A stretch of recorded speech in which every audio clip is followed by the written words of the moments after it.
Moi, j'ai un papa très geek. Voilà, quand j'étais petite, il était technicien, donc il ouvrait toutes sortes d'appareils et il me permettait d'aller souder les composants. Donc petite, moi, je faisais de la soudure et tout. Donc clairement, je pense que ça vient de là.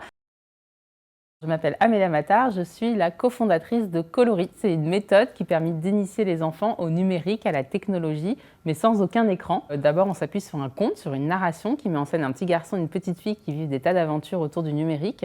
Et au gré de chaque chapitre, on va distiller les grands concepts informatiques. Donc par exemple, chapitre 1, les algorithmes, chapitre 2, le système binaire. On va jusqu'à parler d'intelligence artificielle aux enfants via cette narration.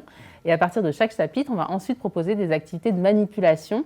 Ils vont pouvoir faire des quadrillages composés de 1 et de 0 pour appréhender les 1 et les 0 qui sont vraiment la base du développement informatique. Ils vont faire des collages, des découpages, des coloriages qui leur permettent d'entrer dans le sujet de la tech de manière très douce et sans écran. À 2 ans, un enfant sait déjà s'identifier en tant que petite fille ou petit garçon. Et à 6 ans, une étude qui est parue dans Science en 2017 montre que les petites filles à 6 ans se considèrent déjà moins intelligentes que les petits garçons. Ce qu'on sait aussi des études, c'est qu'une introduction précoce des sciences et du numérique, et notamment du numérique déconnecté, parce qu'il y a eu pas mal d'expériences faites aux États-Unis, permet aux petites filles clairement de développer des vocations pour ces sujets par rapport à des groupes témoins qui n'ont pas eu accès à des ateliers de ce genre-là. Clairement, les petites filles ont une appétence beaucoup plus forte pour le sujet de la tech à l'issue de ces ateliers, et on parle de petites filles de 5 ans dans l'expérience à laquelle je pense. La justice, la médecine, nos façons de communiquer sont aujourd'hui façonnées par la technologie, et donc ça pose quand même question que cette technologie ne soit conçue que par des hommes. Est-ce qu'elle est vraiment inclusive pour toute la population? On sait déjà que non. L'autre sujet qui me paraît très important, c'est qu'aujourd'hui, on le sait, les métiers tech sont des métiers très émancipateurs d'un point de vue économique.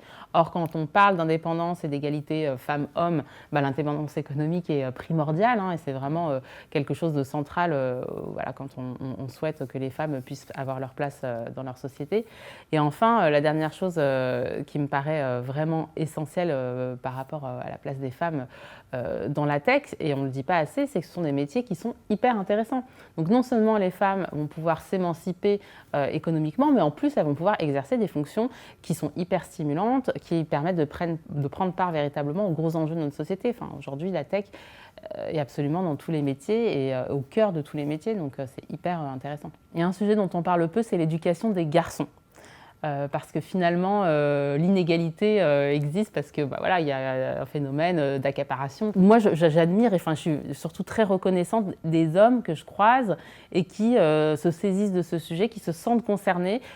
Souvent, c'est des papas, mais ça peut être aussi des maris, des frères, qui se disent « mais c'est pas normal, ma sœur, ma femme, ma fille est talentueuse, pourquoi est-ce qu'elle n'a pas accès aux mêmes choses que n'importe qui d'autre, que n'importe quel homme ?» et qui du coup militent, mettent en place des actions en faveur des femmes. Et je pense qu'on a vraiment besoin que les hommes se mobilisent pour que les choses évoluent beaucoup plus vite.